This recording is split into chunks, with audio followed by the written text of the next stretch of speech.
Hello guys, welcome to 5th generation hobby shop and welcome to another unboxing, another video testing. So ngayon magre-review tayo at mag-unbox tayo ng isang airgun pistol. This is the Umarex SA10. This is dual ammo. Okay, by the way, shout out muna kay Sir Michael Flores. So ito yung kanyang unit, Umarex SA10.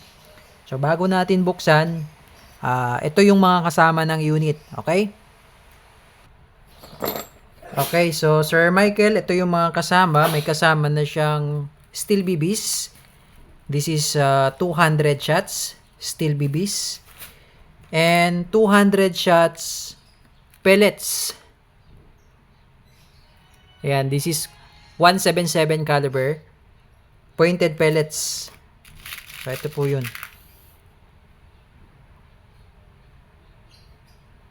Yan.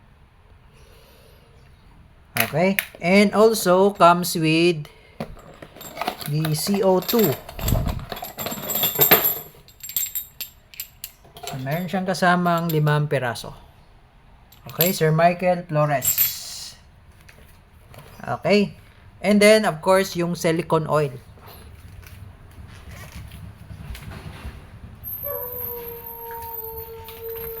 This is the silicone oil. Okay, so this is the box. Ayan, as you can see dito sir, meron siyang, ayan, 8 rounder for steel BBs, 8 rounder for pellets. Pero yung kasamang rotary clip nito ay 3. So, bali, isa sa steel BBs, 8 rounder yon, tapos 3 sa pellets. Ayan, steel ball, pellets. Yung barrel nito ay naka-smooth bore, tapos double and single action po siya. Umarex brand. This is the original design ng Umarex. So wala siyang ginayahan. Nakatulad sa Glock, ginaya yung Glock 17, yung Colt 45. Ito ay original mismo design ng Umarex. Kaya wala siyang officially licensed kung ano yung pistol, no? Like sa Glock, officially licensed by Glock. Yan, ito, Umarex original design. Okay? So, this is the unit. May kasama na siyang maintenance manual, tsaka tingnan natin. Ito, yung manual. Instruction manual ng Umarex. Yan. Ito naman yung maintenance manual. Okay? German Engineering. So, dalawang manual po yan. Ito yung Umarex SA10. Ayan. Ayan yung unit. Ayan. Ito yun. I-explain ko lang po sa inyo, sir. Bali, ayan. Napapansin nyo po, 4 pala, no? 4. Etong mayroong silver sa gitna. Ito yung rotary clip para sa pellet. Pellet po, ano? Yan, pellet. Etong nag-iisa ay para sa steel ball. Okay, steel ball. Yung metal BBs. Yan, BBS. Okay? So, interchangeable yan. So, pwede kang magpalit-palit dyan. Kung depende kung ano yung gusto mong gamitin. Yung pellet or yung BBs. Okay? Sa paglo-load naman, so, luludan muna natin. So, tatanggalin ko yung rotary clip. Yan yung rotary clip. 8 po yung capacity niyan. Ngayon, sa paglo-load, babaliktarin mo lang. Yan. Kung makikita mo yung silver na yan, sa kabila ka maglo-load. Yan. Ito yung nose. Kailangan yung nose yung makikita mo dyan. Yung may butas. Yan. Hanggang 8 yan. So, ganun po yung paglo-load. Ngayon, sa paglo-load naman ng steel ball, yung rotary clip for steel ball, tatanggalin mo lang yan eh. Ayan. So, yun yung makikita mo yung parang gear. Ayan. Parang gear. No, sa pellets kasi, babaliktarin mo. Doon mo ilalagay. Ito, dito nyo po ilalagay sa bungad. Ayan. Sa bungad nyo lang ilalagay. Ayan. Diyan nyo lang ilalagay yan para hindi malaglag. Yan. Yung sa pellet, sa kabila. Yung sa steel ball, dito, sa may harap. So, yun lang. Ganun lang yung paglo-load ng pellets. So, yan. So, ingat lang ito. Pagka tinanggal nyo yung magazine, huwag nyong itataob. Ganyan. Kasi, posibleng malaglag eh. Posibleng malaglag itong rotary clip. Yan. Plastic lang kasi yan. Baka mabasag. Okay. So, pag tinanggal nyo sa unit, kailangan pa ganyan. Okay. And then now, maglalagay tayo ng CO2. Ngayon, hindi katulad nung sa mga Glock na meron siyang Allen. Ito, naka-built-in na yung kanyang puncture. Yan. So, paglalagay ng CO2, di ba meron siyang kasamang silicone oil. Lagyan natin ng oil itong part na to. Yan. May makikita ka dyan na kulay green.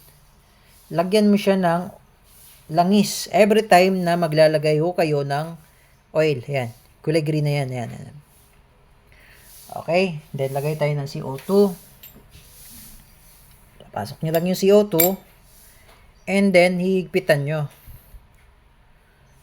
Yan. So, make sure lang na mabilis yung pihit. Kasi once na nabutas na siya dyan, sisingaw na yan eh. So, kailangan mabilis yung pagpihit para mahigpitan. Yan. Then, tamang higpit lang po. Huwag nyo siyang higpitan ng todo, ha. Saktong higpit lang po, sir. Okay. So, ayan. So, once na nabutas na siya dyan, nailagay nyo na at nabutas na, hindi na po pwedeng tanggalin yun hanggat merong laman to. Kasi sisingaw po yun eh. May butas na yan eh. Papakita ko lang sa inyo yung meron akong gamit na dito eh. So, ito. Yan. May butas na po yan. So, once na may butas na yan, hindi pwedeng tanggalin kasi sisingaw na yung pressure. Ayan. So, ito, good for 60, more or less, 60 shots. More or less po, ano. Okay? So, ayan. Nakadepende po sa inyo kung ano yung gusto nyong gamitin, kung steel ball or yung pellets. Ayan.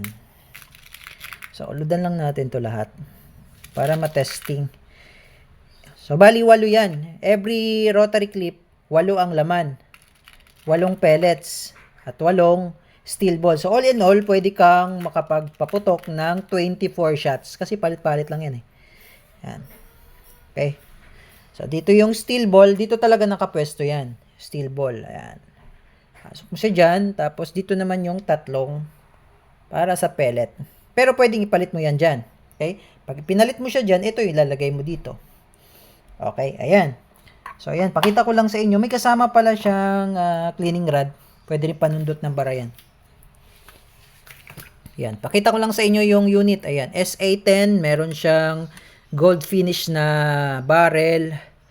Ayan. Tapos, ito pala yung safety niya. Ayan. Pag safe, pag fire, push mo lang backward. Yan, may makikita po kayo dyan eh. Ayan o. Ayan o. Safe. Tapos fire. Pag safe, push mo forward. Ayan, hindi mo siya makakalabit. 'Di ba? Safe siya. Pag fire, push mo siya backward. Ayan. So, ito yung single and double action. Ayan. Ayan. Okay? Nakikita nyo yung hammer, 'di ba? Gumagalaw din. Ayan. Single and double action kasi siya. Tapos, extended barrel na may thread siya. So, pwede nyo siyang pormahan, lagyan ng silencer, yan.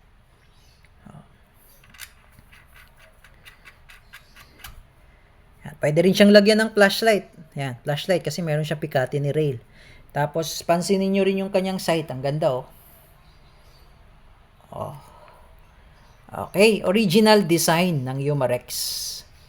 Yan, meron siyang markings dito, Umarex UX. Yan, naka-stapled grip na siya. Oh, ang ganda. Naka-stapled grip na. Ayan. Oh, ayun. So, testingin natin, Sir Michael Flores. Okay.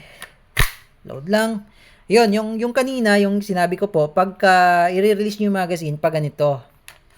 Yan, pag ganyan. Huwag nyo siyang i-release ng nakataob ganyan kasi pwedeng malaglag yung pellet clip. Yung rotary magazine, no? Pag ganyan lang siya. Okay, so testing po.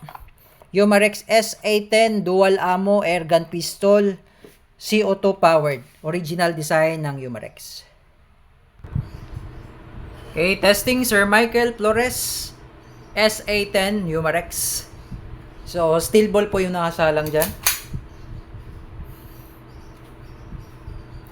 Okay. Firing. Lakas. Okay, so ubusin natin yung 8 shots. Oh, lakas oh. Ito lang muna. Ayan, 8 shots. So, hindi siya nag-open slide katulad ng mga unit natin like sa airsoft. Yung mga nag-open slide, yung mga springs fed na na unit. Kasi ito, rotary clip siya eh. So, hindi siya nag-open slide pag walang bala. Tapos na yung 8 shots. Yan. So, ngayon, ililipat natin yung pellet.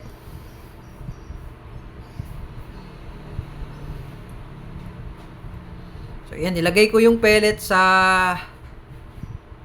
dito sa may cylinder niya. Tapos, yung cartridge or yung rotary clip ng BBs, dito ko nilagay.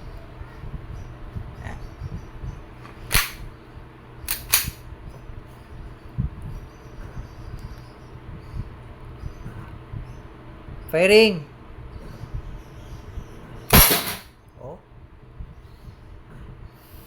Lakas. Okay. Firing.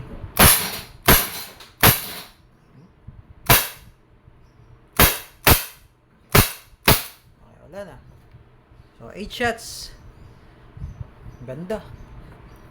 So, yung CO2 niya, more or less, 60 shots po yun bago maubos. Okay? Again, this is the Umarex SA10 Dual Ammo Air Gun Pistol. Okay?